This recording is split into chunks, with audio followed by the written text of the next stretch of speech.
Off the tween, Gilgeous-Alexander raises up and got an auspicious bounce for the bucket. The lead is up to 3.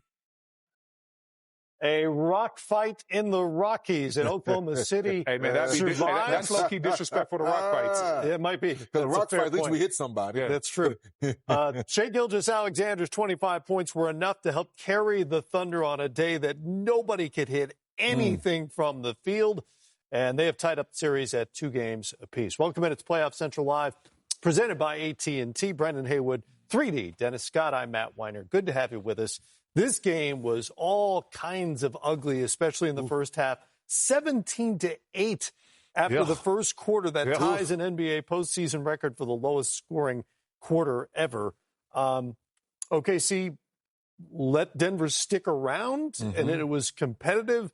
Denver looked like they might take over in the third, but the shooting percentages were so low. The offense was so inefficient on both sides.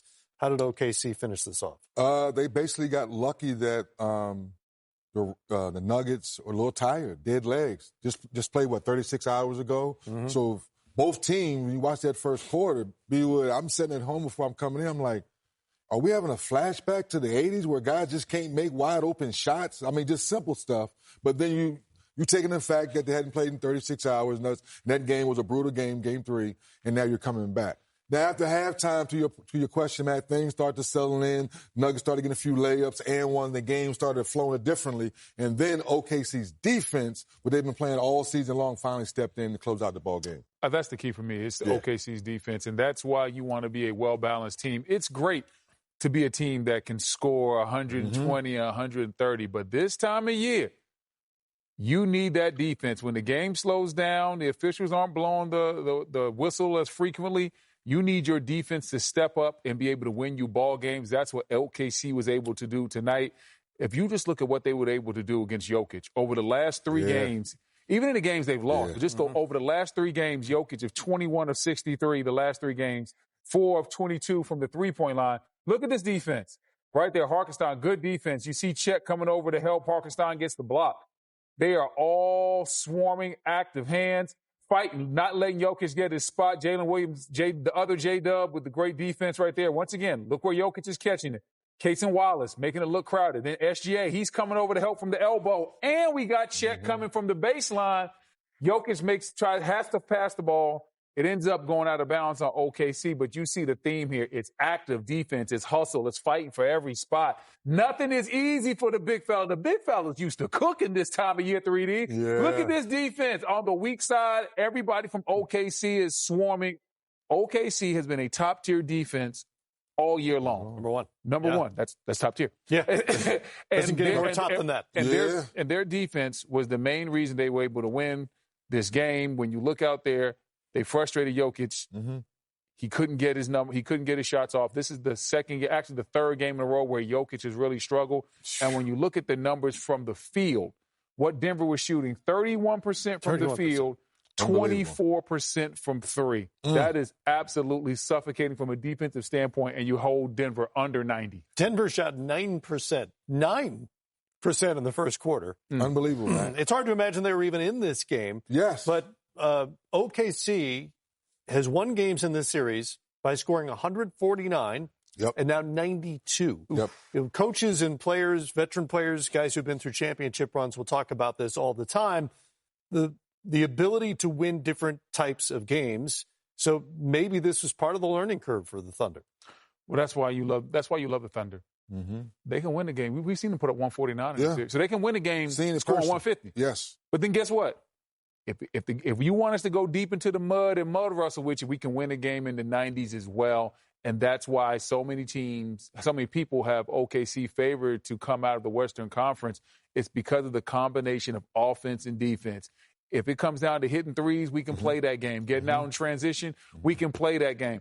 But if it comes down to getting stops, we can play that game too, and the stops were why they won tonight, or this afternoon. And, Matt, what I would add to that is that throughout the season, when all the injuries were going through, they played small ball, and they played defense and got stops and beat quality teams on the road, the top right teams, in the lower teams, not letting those bad losses come that we see at the end of the NBA season. Then everyone gets healthy, they can play big ball. So to watch how the other J. Will can play with Hartenstein or Chet Or then the other way around, it's like fun basketball. They're not shooting the three well, let's just lock down and get the stop so we didn't get a few layups to get to the free throw line. That's just fun basketball to watch when you can figure out different ways to win. And the options for Mark Daigneault as a head coach are so much more varied than they are for interim head coach David Adelman, who clearly doesn't have a lot of confidence in his bench. You saw Julian Strawther out there today, but series is tied up at 2. Here is Coach Adelman.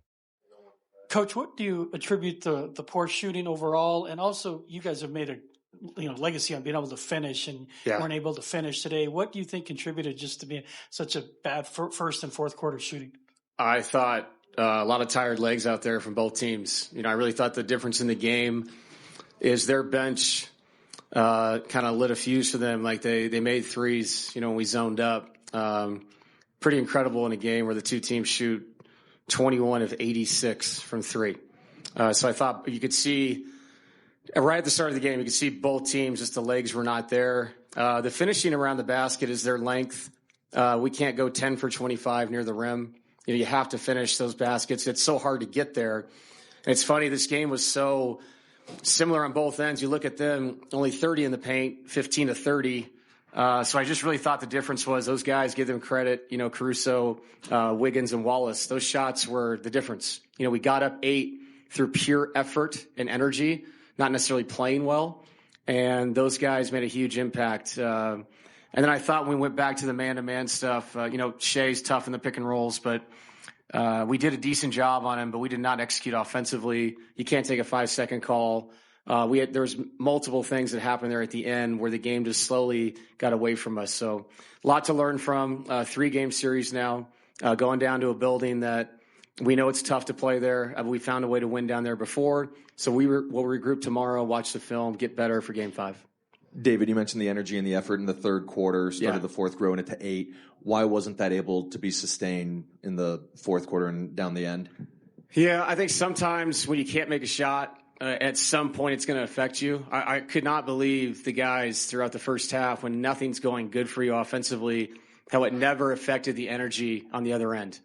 And when you do that, you stay in the game. And I'm sure that wasn't the most fun game to watch in the first half at all, but we were just trying to stay in the game, and we did. And then to make that run in the third quarter with defensive energy and collapsing and just flying around, winning the defensive rebound, the 50-50, it gave us a chance, and we saw a couple shots go in finally. I think it loosened up the guys a little bit offensively during that stanza. But all the stuff we talk about, it's tough. I'm putting them in a zone. I mean, they had 15 offensive rebounds. We got to do our best to keep them off the glass, but I was really proud of the effort. We just didn't play well enough to win. Coach, then do you think this is simply the result of this game is because of poor scheduling by the NBA? No, I'm not going to say that. I don't want to say that. I will say that I think both teams were very tired coming off an unbelievably physical overtime battle on a late Friday night. So if it affected us, it surely affected them as well. I mean, both of us had super tired legs. So it was about who's going to make that final run. And when we got up 8, I thought we were making the push. And to their credit, they were the ones to make the final run. And we made mistakes late. You can call them mental mistakes, physical, whatever it was. We didn't play well enough the last 6 minutes to win a playoff game. David, I think back to the beginning of the game, a couple of the shots that you guys missed that set the tone for it were pretty good looks. How do you kind of evaluate the overall shot quality throughout the day on those threes that you were getting? Right. I mean, you can't speak out of both sides of your mouth, right? I mean, if we're creating wide open corner threes, those are good shots. If I'm telling guys to drive back into Chet, I don't think that's the best answer. So if we execute, there was one play in particular I thought really summed it up. I mean, we ran a split game, a high split game, got a really good cut on the rim by, I believe it was Aaron. Michael was in the corner. He shoots a 3 right in front of our bench. That's a great shot. And I think that's what we have to rely on. But the difference is you can't get impatient with the missed shots because then you're playing too much isolation basketball, too much only pick and roll, and that wears down your best players. So we've got to maintain staying in the elbows, a split game, and living with the really good shots behind that through ball movement. And that will sustain your energy late in games as opposed to, I thought tonight, we got worn down a little bit in the fourth quarter. Coach, Nikola almost seems as locked in on some of the fouls, the back and forth kind of between these two teams and just whether he's getting it, whether he's not getting it. How do you keep him locked in on just making sure to get the ball in the basket? Right. I mean, I know there's frustration there. When he's in drop coverage and somebody drives him and they make contact and that's a call. And here's a center that's obviously a bigger man feeling like the same contact is occurring in the paint. But Nicole will figure that out. He watched the film just like we do as coaching staff. We'll talk about finishing around the rim, playing through the contact. Like I said, 10 for 25 is not going to cut it around the basket because you have to complement the three-point line with some paint points. And, only 7 fast break points for us, 1 for 4 in those opportunities. Not sure how we get to 7 with 1. But we just feel like everything we did tonight was just not efficient enough. Second chance, we're 3 for 11 in those situations. Like everything that we did with effort, we just didn't get the result behind it. What was your view on what happened on the 5-second call? Mental fatigue, physical fatigue, element of surprise? What was it? No, it wasn't. I mean, we knew Caruso was going to pick up. I don't know if Mike wasn't attentive to the play. He was the next man that was supposed to flash. I didn't want Aaron down there. Aaron was part of the ATO, and it's one of those things when you take the ball out of bounds, you don't want somebody to have to take the ball out, run to a spot, be part of the execution. So we just got to be more aware, and we've had press break all year long. We haven't had issues with that, but you're so right. You can't have a mental mistake like that with 4.5 to go, and I'll take the hit. If I come out and have a timeout, maybe I have to set up a press break alignment first to get into into our execution on the other end, because that cannot happen. That's inexcusable. And people could say it's a tire mistake. That's not. That's an execution mistake, and that's on me. That's something I have to clean up, obviously, in the off day tomorrow. The zone was strong, super strong in the first half, and then they hit some threes in the fourth quarter. Yeah. How do you kind of evaluate that? Are those just kind of the type of shots that scheme is going to give up, or are there things you guys need to clean up with that, especially at the end of games? Yeah, they made above the break threes too. And these are shots that you don't necessarily want to give up, but you don't want to give up corner threes to get in a zone. So we had the desired effect. I thought as the game went on, the contests were later and later, and that's an energy thing, obviously. They changed their alignment on the backside, which was effective. So we can watch the tape and be better at that. But just the activity to go contest these guys. And I'm going to say it again, these games are so tight, so physical. It's small things that matter. And again, I give their bench a ton of credit. 8 threes made in a game like that. 8 of their 10 threes are guys off their bench. So, yeah, we took away the paint like we wanted to. We showed Shai and Jalen a lot of looks. I thought we did a pretty good job on those guys. But you give their team credit in a really disgusting basketball game. Those guys made plays and enough plays, to push them over the edge to win the game. Coach, because you don't get this experience during the regular season, that 36-hour window, did you do anything to kind of make sure the guys were as rested as possible? And what do you do going forward with only a day off?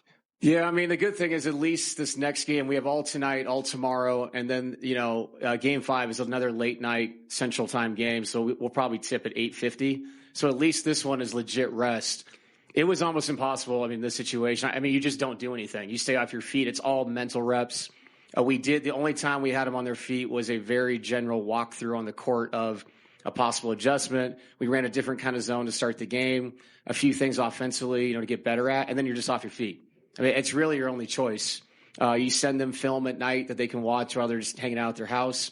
But yeah, it's a challenge. But like I said, same challenge for them. I'm sure they hung out at their hotel, stayed off their feet as best they could, knowing that their early start was going to be a challenge. So give them credit, man. That was a mentally tough win. We all were dealing with the same situation, and they came out on top.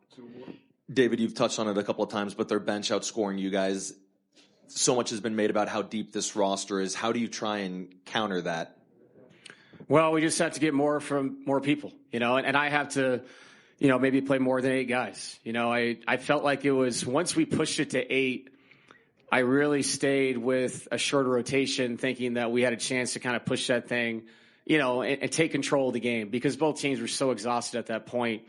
And then, like I said, they made shots, and then once they got the game back to a balanced place where it was a 1-point game or tied, it's hard to stay in a rotation after that. And he stuck to his guys late as well. So just got to give credit to Alex Caruso, man, Aaron Wiggins and Kason. Like, they made big plays, and like I said, in a game where it kind of was a role player game. No one is that efficient outside of those guys. And like I said, super proud of our effort. Just have to play better if we're going to win 2 more in this series. The idea of this 36-hour window, you've done well with the limited rotation you had. To what consideration could you even give to extending your bench this late in the playoffs. You're right. I think it's one of those things when you lose a game, you think about everything right away. And you wonder, is Jamal's legs a little fresher if you can go 2 more minutes? And I was trying to use my timeouts effectively in the fourth quarter to rest them. Sometimes the timeouts don't mean anything but that. I've talked about that. And you're right. It's tough. But you have to look back at the game, see what the efficiency was of how we played. Obviously, we were very tired as they were. And take a look at the whole roster of guys that can help you, and give you a couple minutes of energy. And it's like tonight, I only played Peyton 8 minutes and 40 seconds. I thought Peyton was really impactful. He played super hard. And that's all you can do with the minutes that you're given. But yeah, that we've rode our guys throughout the season for good reason. It's an amazing starting 5. But I got to try to be as creative as I can be to help them have some legs late in the game. Thank you, Coach. Thanks, guys. David Adelman there. We'll hear from Mark Daigneault on the other side. His Thunder with a mentally tough win to tie it up at 2. The Thunder take game 4, 92-87. Here's OKC's head coach, Mark Daigneault. Denver obviously has an 8-point first quarter. They still managed to get a lead in the second half. But you outscored them by 4 down the stretch and by 11, I think, in the fourth. Just what do you make of the way you pulled this one out and your method of doing so? Yeah, great first quarter defense. Both teams, obviously the shooting was cold for both teams, but I thought we were really on it. It kind of lost our way defensively, especially in the third, but did a great job of course correcting to start the fourth. That group to start the fourth was huge to give us a lead, and then the defense down the stretch was really, really good. They shot half their points were free throws in the first half, so the field goal defense was really, really good. And like I said, we lost our way a little bit in the third quarter, and then we got it back. We really, really stacked stops, made them earn everything, especially down the stretch. Really, really good job on that end. Group to start the fourth, specifically Caruso, Kaysen, and Wiggins. What you see from them down the stretch? They were huge. They made huge shots, and they gave us huge defense and toughness plays in that stretch of the game. Big time. And we played a lot of minutes the other night. Our top guys played a lot of minutes the other night in the overtime game. Quick turnaround with an early game today. We made a very intentional effort to use our depth today and get everybody going. And I just thought, their minutes, Kaysen, AC, Wiggins obviously was huge. Jay Will gave us really good minutes on Jokic, so we could keep fresh guys on him. And even Joe, he didn't shoot it great, but I thought, he played a good floor game and did his job, did what he needed to do. So I just was so impressed with those guys, and we really leaned into them today, and they really delivered for us. Hey, Coach, I think there was a early in the fourth quarter, I think you were down 7, and Aaron and Kaysen hit back-to-back three-pointers. How vital was that sequence? How important was that sequence when they, I think you went out 1 at that point. Yeah, like I said, those guys were huge today. Great, readiness by them. They didn't play as many minutes the other night, so, they had fresh legs and brought great energy to the game. And Denver played a lot of zone today, and I thought our attacks were pretty good. We got some pretty good shots, especially threes, and didn't really crack through. But in that stretch, we really moved the ball, found the right shots, and those guys stepped up and made big shots.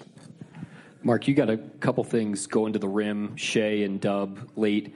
And it seemed like you guys got that action maybe up a little bit higher on the floor. How did that impact some of those downhill drives you were able to get, which were obviously hard to come by? Yeah, yesterday we were talking about the execution of the down the stretch stuff, and I thought that showed up. I thought we weren't doing anything crazy. We just did a little bit better. The execution, the things we could control, were just a little bit sharper. I said they were probably a 6 or 7 out of 10 in game 3. They were like a 8 or 9 today, and those are the margins you have to win in a close playoff game that is as hard fought as that one was. Coach, in particular, piggyback on that, just talk about Shai, like the last 7 minutes, he more or less was involved with anything scoring-wise that you did and sealed the game, and even his assists were huge assists. Yeah, he's just I always marvel at his ability to get himself back to 0 after every single game. Usually he's getting himself back to 0 off of a great game, and that's his secret sauce is he stays so level and humble despite his success. But when he does fail, he doesn't point fingers. He doesn't pout. He's not emotional. He's not angry. He's just so level that he just gets himself back ready to play. And the last guy you're worried about bouncing back from a tough shooting night like he had the other night is him, and he delivered big time for us down the stretch. Mark, you mentioned the quick turnaround a little bit. Obviously, you guys are on an even playing field in terms of that. But what did you make of that? And do you feel like this team, just with the depth that you have, is particularly equipped to handle that kind of just swing in a playoff series? Yeah, I mean, I don't know what that means big picture, but I just know, when we come off a tough game like that where we extend some minutes, we've got guys we trust. We got guys that have earned trust. They've stepped up in big moments in previous playoff runs. They've stepped up in big moments in the regular season.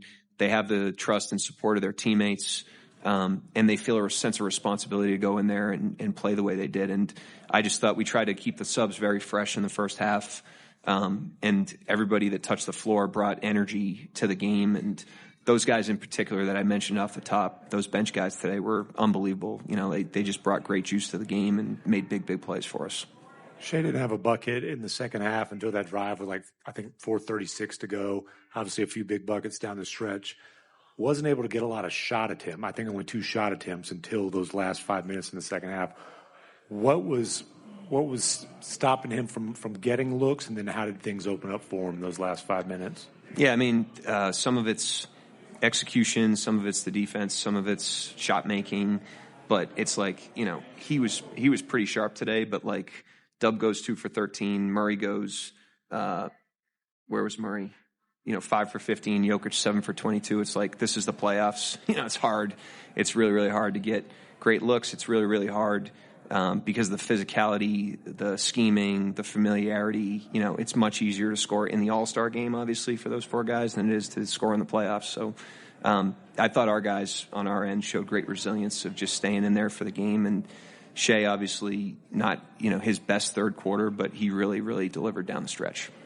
Coach, Jamal finished with 17 points on 15 shots. Just how important was the collective approach? Obviously, Lou draws the brunt of that responsibility, but how important was the collective approach on Jamal? Yeah, I thought, like I said, it's really, he's a great player. It's really hard in the playoffs, for everybody, and there's nothing convenient about these games, and so it tests your will as a player. He's a great player, but, we tried to keep fresh legs on him and on Jokic, not only today, but in the series. So with Jokic, we've got, Jay Will on him. We got Hart on him. We'll throw Chet on him for a period of time. We've put Smalls on him sparingly, but we're not afraid to do it. And then with Murray, same thing. Dort does a great job on him, obviously, but AC down the stretch, Kaysen in kind of the meat of the second half was unbelievable on him. So those guys are really good, and so we're trying to utilize the strength of our team, to try to slow them down.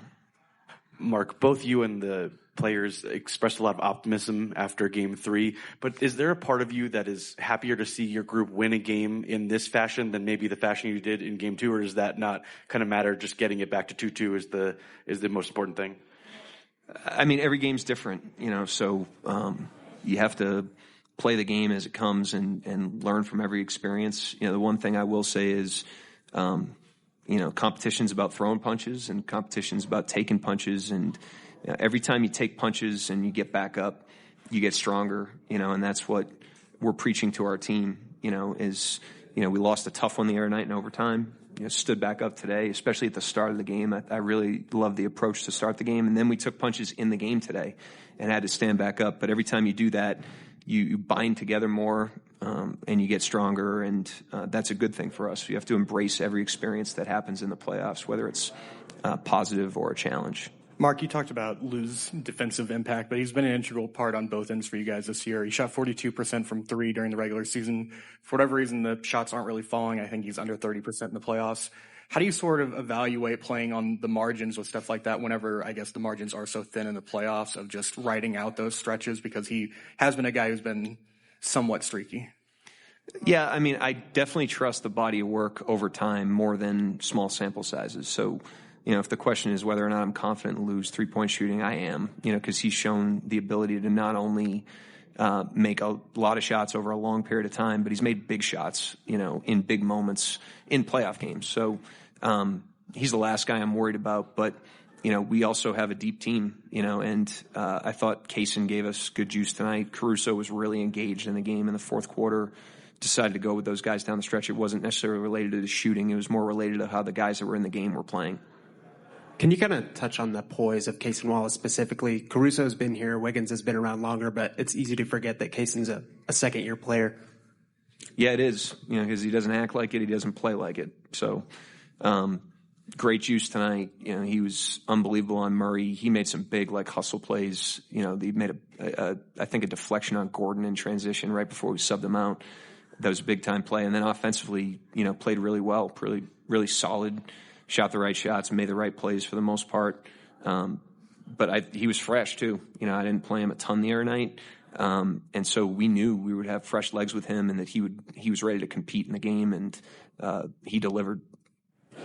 Mark, you mentioned having to embrace this experience. I think you and Alex the other day were just saying that you guys were excited for the Denver series because you got a chance to push a team like that to their limit. Just in doing so, did you learn anything about this group?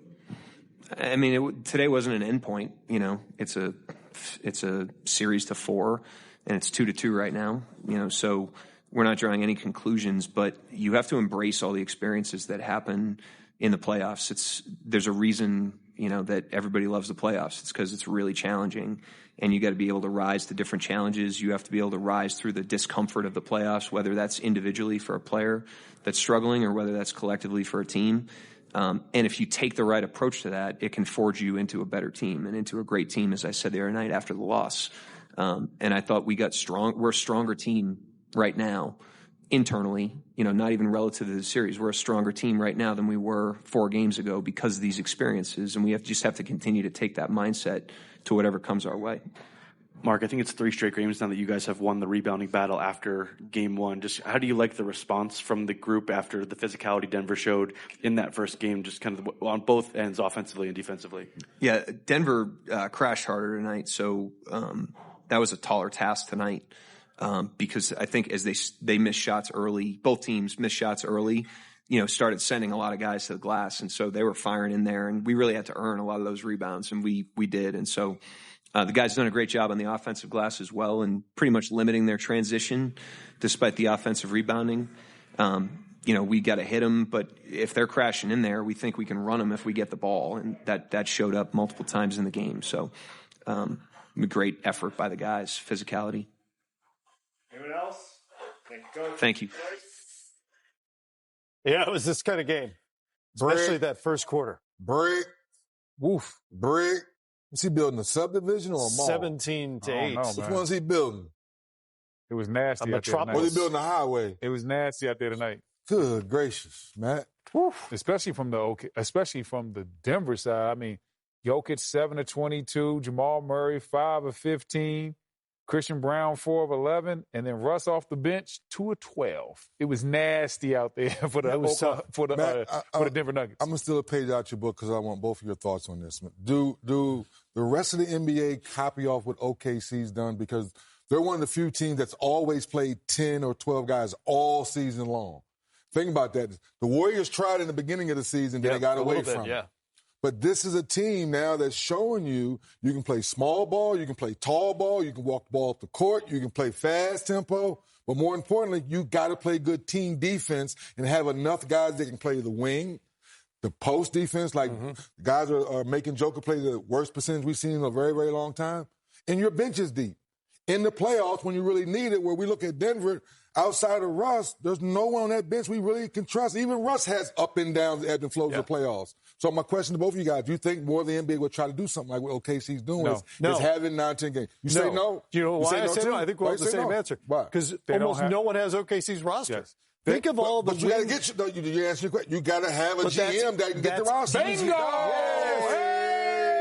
Yes. The rest of the league, there you go. The rest of the league won't be able to do it because from a front office standpoint, they haven't developed their roster the way OKC has done over the last couple of seasons. And why is that? Because Not even when Sam since Sam Presti's taken over, whenever he sees a mistake, he gets off of it. Mm-hmm. He doesn't keep Paul George. He didn't keep CP3. He didn't keep Melo. That's what I'm talking about. So what GM is going to get smart like Sam Presti and build the roster? I don't have the answer to that. But I think there are plenty of coaches, and you heard David Adelman talk about maybe next time I won't play just 8, but what are the options for him realistically? Think of just the wing defenders at Mark Daigneault's disposal in this series.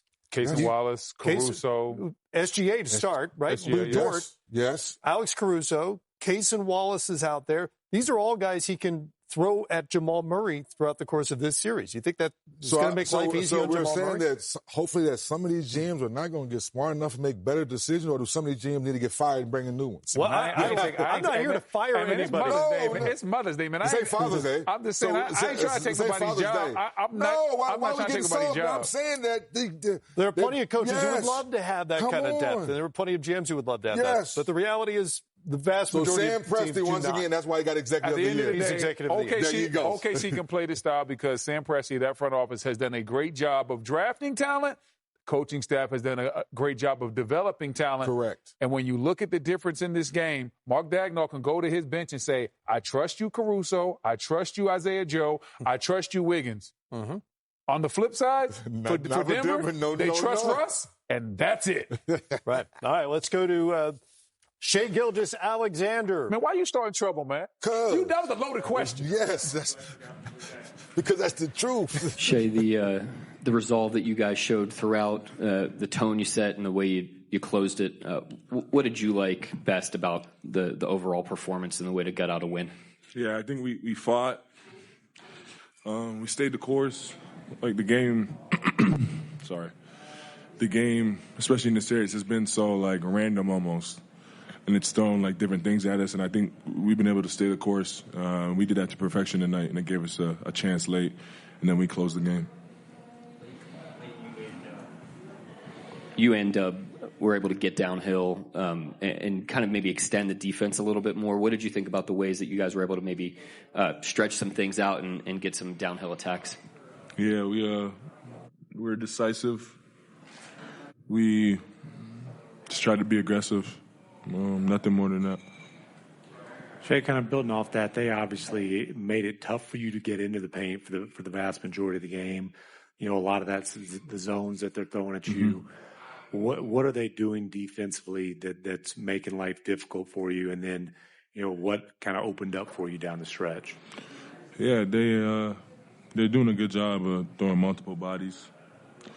They're, like you said, playing a lot of zone, which doesn't really leave anybody on the island, and it's like a box behind the guy guarding me. But yeah, I think we attacked it pretty good tonight. We got good looks in the zone. That little spurt when they went on a run and they were in the zone, we got pretty good looks and weren't making them, and then they started to fall, and we were able to get back in the game. But yeah, those type of defenses just force you to pass, and I just have to be willing to make the right play every time and live with the result. On the other side, Joker's had 3 really rough shooting nights, especially for him. What are you seeing that you guys are doing defensively to affect him? I'm not sure. We have to keep doing it if we want to win. Hey, Shai, at crunch time, you guys really, buckled down and got it done today. What did you like in your crunch time approach down the stretch? Say again, sorry? I'm sorry. In crunch time in this game, you guys really buckled down and took care of business. What did you like in your crunch time, I guess, approach? Yeah, we got stops. We rebounded. And then we got quality possessions offensively. That's what it usually comes down to, just quality possessions on both ends of the floor. And I think offensively we got that tonight. Shai, knowing the ramifications of what a loss would have meant, what was your mentality coming into this game, walking into the arena? And are you the type that just puts a lot of pressure on yourself to make it happen? Yeah, my mentality was do whatever it takes to win. And yeah, I do put a lot of pressure on myself.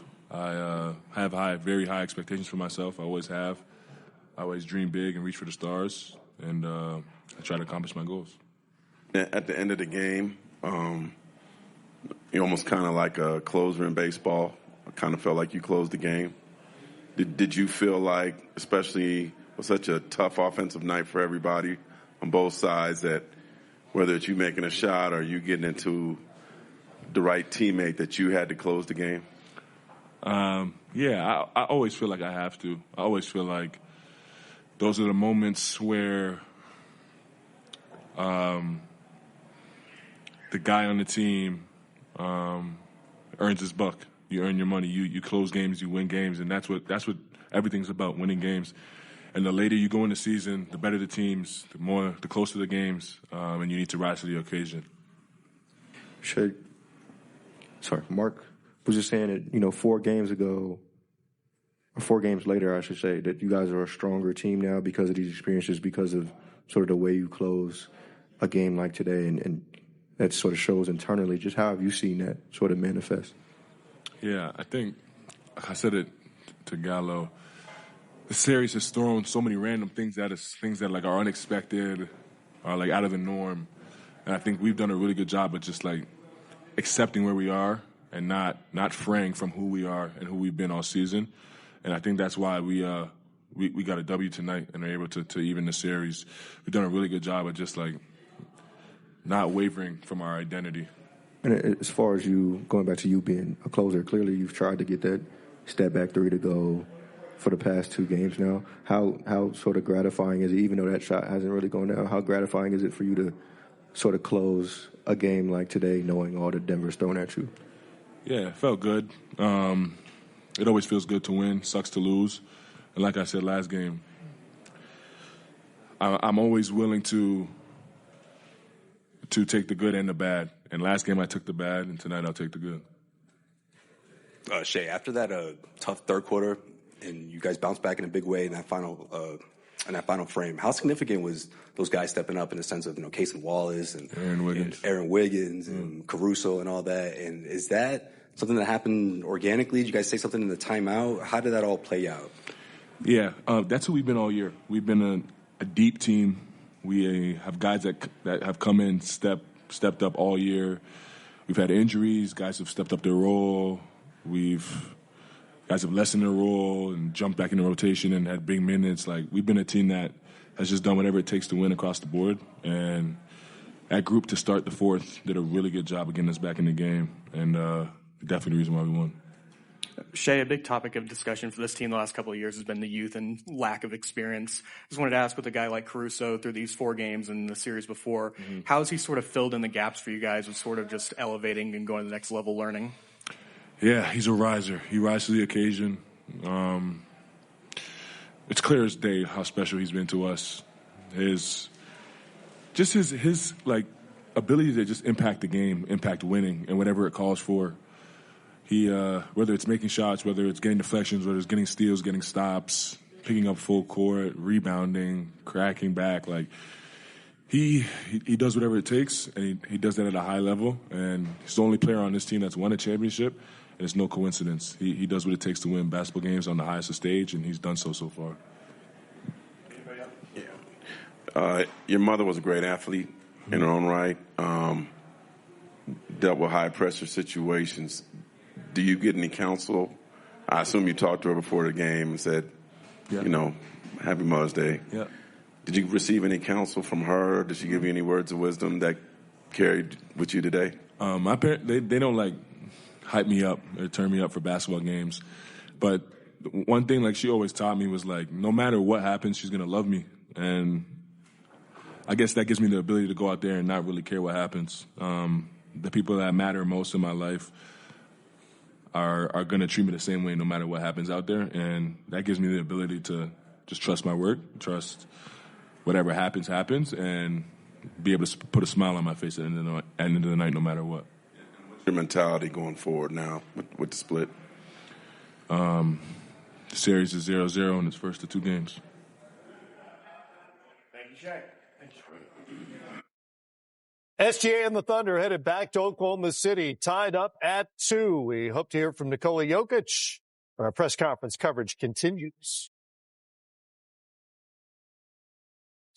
All right, let's go to the highlights, such as it was. Might be low light. Between Denver and might be a light. OKC. I'm curious what it's going to be because we have a number of first quarter highlights. How would they do? It ended 17-8. That's a mix. See, that's not really representative of what happened in the first quarter. Correct. But there was Russell Westbrook missing a three. Now this is more like there we go. Peyton Watson wide open. This was a theme in the first quarter. Yeah. Actually, throughout the game for Denver. These are good shots. This not as much. I don't know why we put that one in there. I don't know. I have no idea. Denver was 0 of 3 from three-point range. 17-8 after one. Oh, good hands. Throw it up top. Got to get up to get down. Alex Caruso there. Shai Gilgeous-Alexander. Little bump. Yep.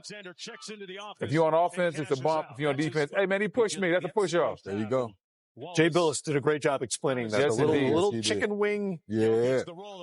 Nikola Jokic, really tough shooting games back-to-back. That one went for him. Christian Braun really carried Denver in that first half. Yeah, in the first half, he had 17 points. He played big, made some plays, and got out in the passing lane. Great Missouri Tiger, Lisa Sambodi. She was a baller. Christian Braun's mother. 3 years in a row, all conference. SGA, bump and the foul. OKC up by 11. Jokic taking on the buzzer. And beating it. His toes were a little too long on that, and right? somehow, Denver's in the game at the half, down by 6. Third quarter, the Nuggets own. Jamal Murray gets it going. Braun, one more.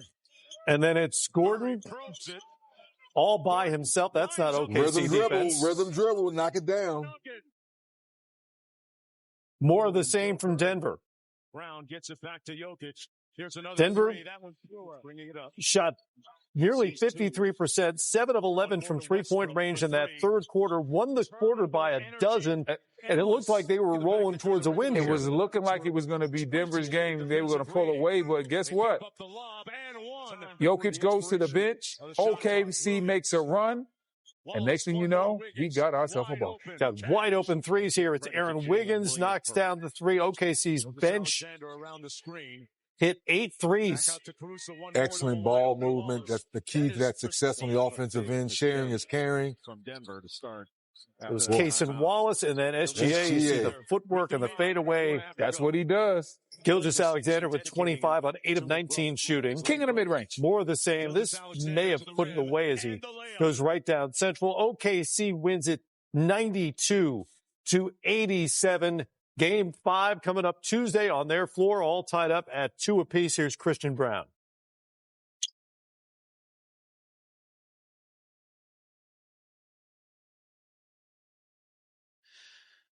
Christian, just from your perspective, what happened in the first quarter? You guys only score 8 points, and it felt like there was a lid on the rim for much of that time.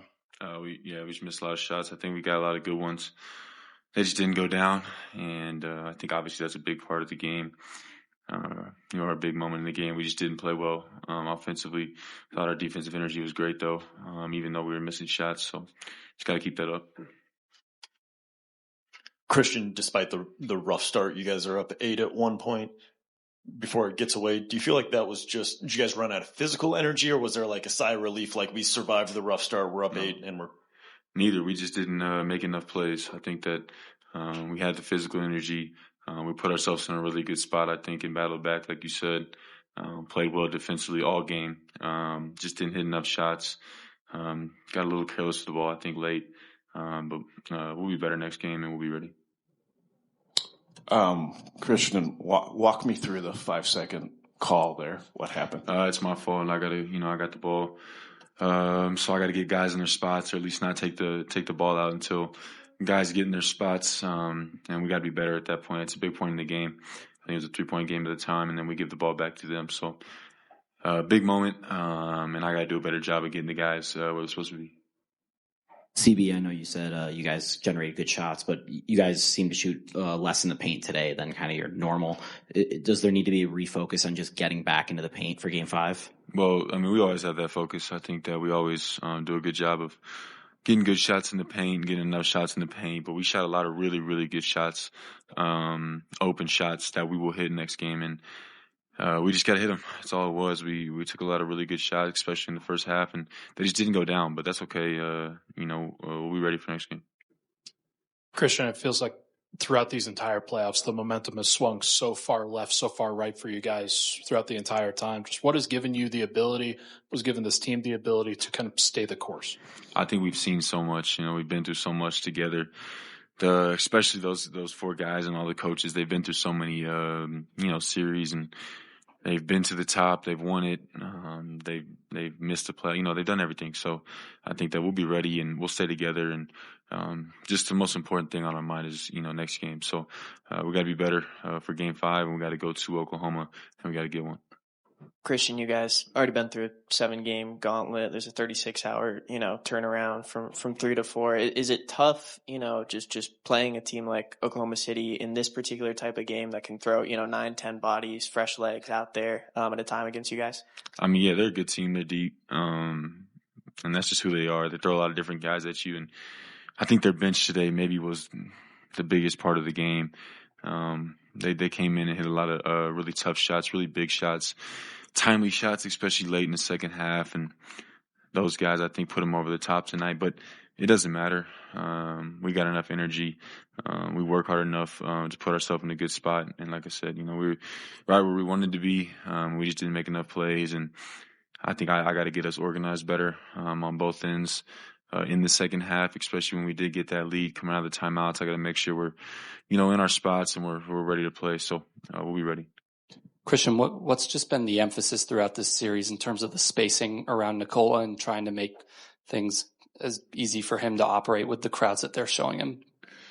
Same as always. I think they're doing a really good job. They've got a lot of really good defenders that they're putting on him, but same spacing as always. Just depending on what they throw at us. We've kind of seen a lot of different things thrown at him. He's seen every coverage. So same things we've always done. We just got to convert, I think, and we got to execute better.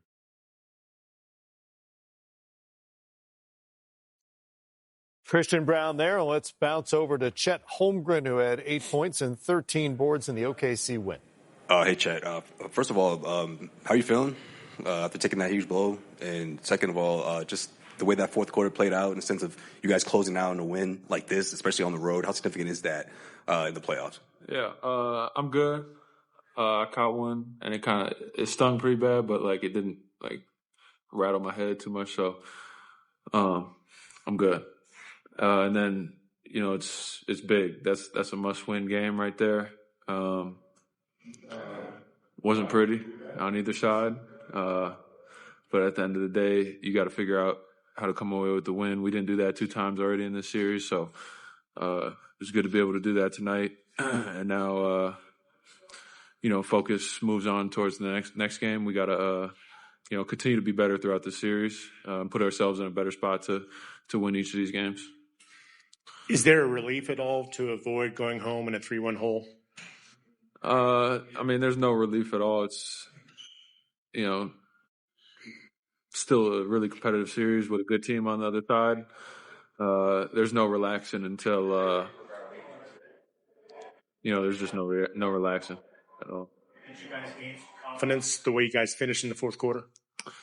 I say yes. We executed well. Plays went our way as well, but we can't count on plays going our way. We have to continue to execute well down the stretch and do everything we can to put ourselves in the position that we need to be in to win the game. That's what we did tonight, and we're going to have to continue doing that going forward. Last one for me. The bench today was incredible. Knocked down 8 threes.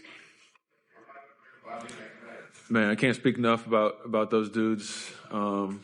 They stay ready on a moment's notice for whatever's asked of them, and it showed tonight. They came out and made big shots for us all night long, especially Wiggs in that fourth to get things started. And, without them, we don't win that game. So, a lot of credit has to go to them. Chet, you mentioned the execution late.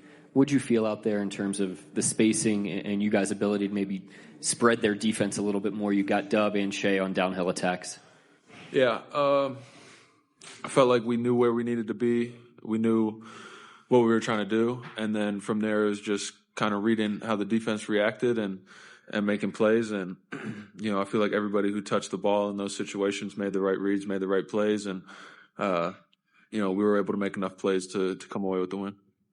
Yeah, Chet, after game one, you mentioned how Kenrich brought you over to watch basketball, kind of get your mind off of things. And a couple other guys mentioned how he stepped up as a voice. And in the locker room, he said, and his message for game four was just, you can't lose it.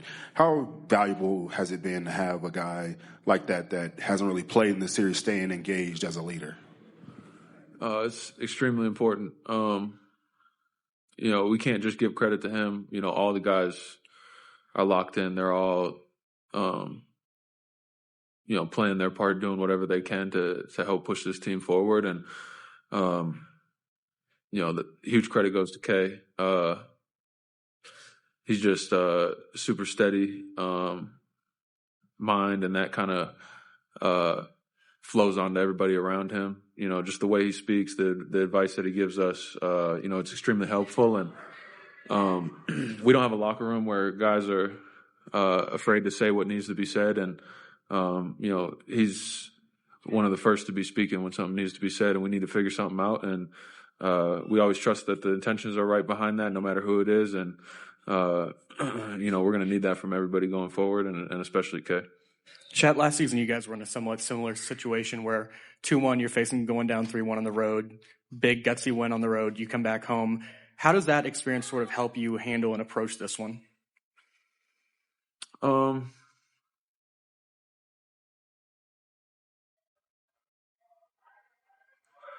We always learn from our experiences, good or bad, and I don't think last year was anything different. We just have to understand that this year it's a different team that we're playing. They're going to throw different looks at us. We're going to see different things, but the goal doesn't change. We have to do what we have to do to control the things we can control on our end to put ourselves in the best spot to win the game. And, saying game 4 is a must win, every game's a must win. So we gotta figure out how to get it done. Thank you, Jack. All right, back with more press conference coverage after this. OKC grinds out a Game 4 win to tie things up. I keep going back to the same thought, which is that Oklahoma City has won 2 games, one by scoring 149, one by scoring 92, which was the case today in Denver. Game 5 will happen on Tuesday night. You'll see it at TNT starting at 9:30 Eastern time. So 3-game series. OKC has home court once again. Where do things stand? Right now, I think it's a little tougher series than a lot of people would have thought it would be, especially what went down with Denver at the end of the year with the firing of Michael Malone and Calvin Booth. And we thought we had wrote this team off. And so Denver is given a lot of fight. But I think that right now, I would say going down the stretch, OKC is the deeper team, the younger team. The deeper this series goes, advantage OKC.